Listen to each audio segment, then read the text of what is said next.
Okay, day 82, no Braverman.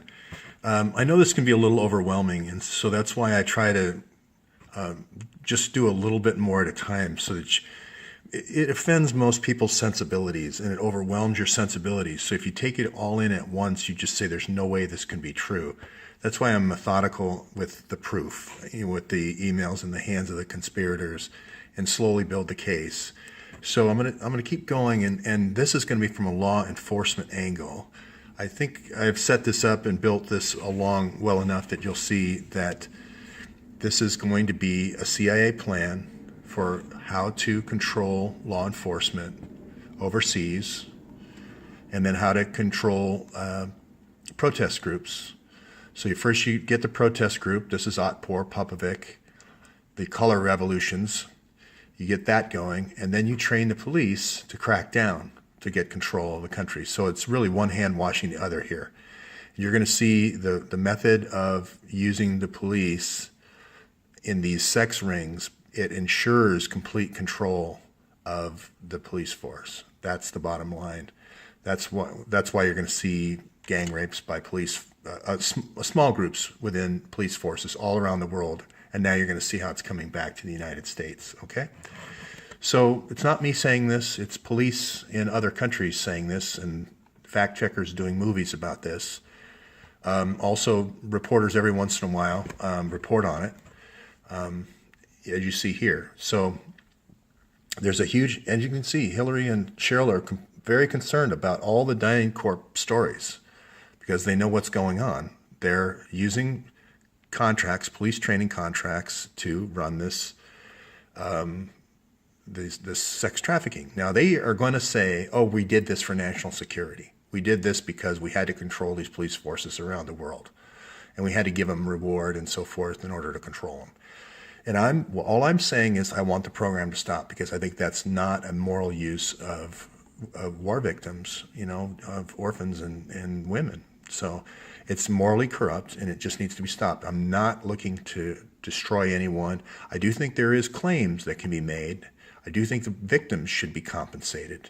But I'm not saying I want jail time for the conspirators. Now, I'll let that moral judgment go to someone else. But that's why I said in the last video, time is of the essence, because here's the guy, Feinberg, who is putting these systems in all over the world. The reason why he has the mansion, I'll just let everybody know right now, the reason why he has the mansion in Egypt is because that's going to be the headquarters of the Muslim Brotherhood. And that's going to be the whole North Africa, Middle East pivot point. So all those 12 nations, all those discussions are going to be happening right there in that mansion. I can guarantee it. So it's all about getting those countries to buy drones, surveillance, satellite, with DynCorp as the key contractor. So again, look at those contracts for police training, and you're going to find it. That's why and the reason why I do this right now is because I had to see who they were going to bring in. If Trump was going to be, really draining the swamp, or if they were going to infiltrate. And they did. They infiltrated with DynCorp.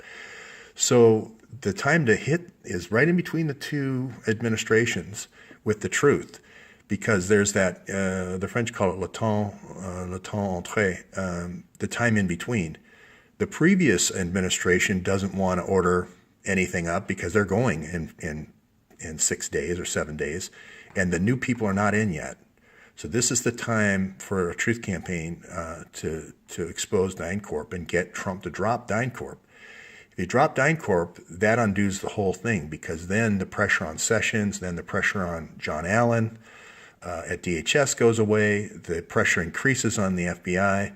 But if DynCorp is in there in a control pivot point, there's really no hope to this. And then we have to wait for another Cynthia McKinney for 13 years to ask somebody in Congress. So you're going to see a lot. I've added an email down below where it's going to talk about you're going to go through Haiti and then it blanks out the name. And she's done a lot of the work in the anti-sex trafficking, and you're going to do this tour. So that's going to be Laura Silsby in that email. I put it down below. So connect that directly. Now again, why would the FBI redact the name of a worker. If this really was a worker who was concerned about sex trafficking in Haiti, why would the FBI redact it? Only to protect the guilty, only to protect the conspirators. Here we go again, destruction of evidence. Why would that be hidden from Jason Chaffetz? Why would that email be hidden? It's only one answer. It's protecting the guilty. If you were a real person that was concerned about, saving these kids, you would love to see your name in lights with Hillary Clinton. You'd love to see that email out there. In what way would that be a threat? So anyway, I'll develop out the whole Latin America thing later. But so here's a girl that was on a jet trip, 5-day jet trip with Jeff Epstein. Okay, and this is just the MO. I'm just going to tell you right now. I just have to get this information out. And he's going to be flying from Dubai to Bahrain to, all these places where you see the real tall buildings and money coming out everywhere, Qatar, UAE, etc. All those capitals, Saudi Arabia. And these are the elite. These girls are the elite. So this is basically the Council on Foreign Relations meetings roadshow. This is the to-go plan here, and Jeff's flying them to these different cities. And if you go to the logs, if you go to the FAA logs, or the NOAA logs, or the NASA logs, you're going to see his planes and helicopters in there. Same thing for New Mexico. If you look at the FAA, NOAA, or NASA, you're going to see these tracing all across. I guarantee it. There's an orgy of evidence here as well, just waiting. I just don't have the bandwidth right now. I'm just doing this as fast as I can. But the evidence is there. So like I said, it's the same thing over and over. These hospitality suites that these contractors are setting up to get oil and gas deals, okay? So now one thing I did want to say that, the hot blonde and everything, Valerie Plame didn't know this side of it. She was an economic spy. She was spying to get she thought, oh, we're going to get contracts for the U.S. government. It's going to be a good way to, have influence and control, over the Croatian foreign minister or this foreign minister or that foreign minister or this general or that general for the F-35 or Joint Strike Fighter back then. It's Joe Wilson who knows about this side of the business. It's going to be Joe Wilson that knows about the girls' side of the business. And I'll bet he's never talked to Valerie Plame about that. And I'm not trying to ruin their marriage, but I think if Valerie, with her contacts, this isn't Valerie Plame, but I'm just pointing her out as kind of the representative hot blonde, you're going to find that she's going to be able to unwind this too. And I wouldn't be surprised if she sees this, she's going to probably come out and say, hey, you're right. There was all these, elaborate, this boom boom room here in Manhattan used to be the boom boom room over on 9th Avenue, and that's where these guys went. I can tell you that right now. So, and I published the New York location of Jeffrey Epstein. So if people want to take pictures of license plates going in and out of there, they call it the Stone Fortress. You can kind of do some citizen journalism there. So again, the reason why I have had this Rahman speaking at these oil conferences, this one's in Kazakhstan, and these are 5-star hotels they go to.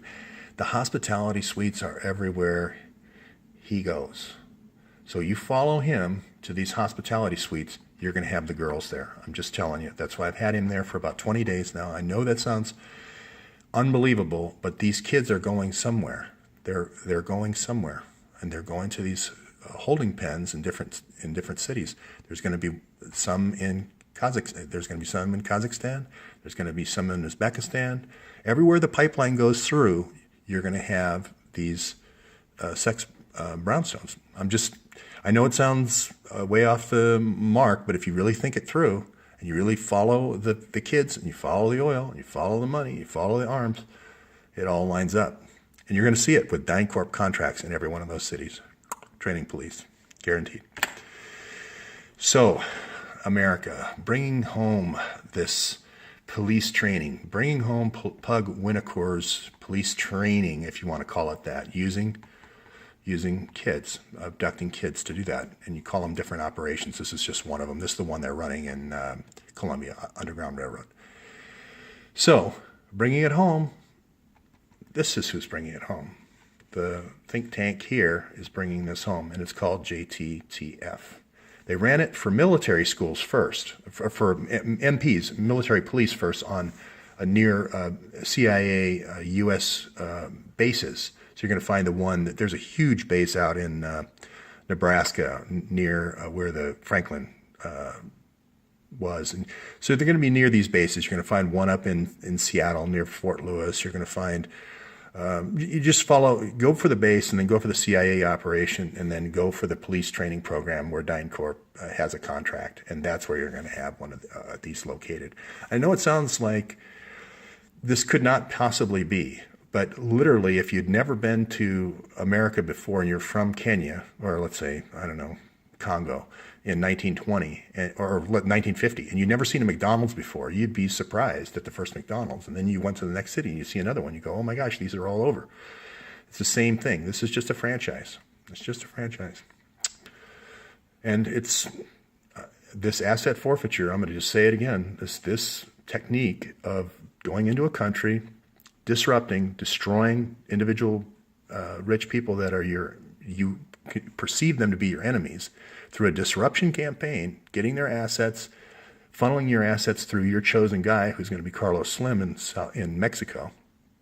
That is what DHS was modeled on. DHS in the United States was modeled on DFS in Mexico. And that formula for the destruction of enemies or destruction of journalists or destruction of people with money has been done over and over and over. And it's sexual entrapment for asset forfeiture. So, and Pug Whitaker. So, and you know what? I do want to mention the heroes here, and not all the heroes are women. just so happens that a lot of the people in sex trafficking, the heroes are women. But Richard Holbrooke, poor guy, he went all around the world trying to get peace in Afghanistan. He tried to get peace in Kosovo, and he had guys like this on his shoulder, always needling him, saying, "Well, there's another horrible massacre that happened," and Srebrenica and all those different places. They kept doing those because Holbrooke was succeeding in the peace negotiations, so they had the Serbs keep doing these massacres to change world public opinion. So you'll find anytime you find this cycle with a lot of massive murders and so forth, and discovering of bodies, it's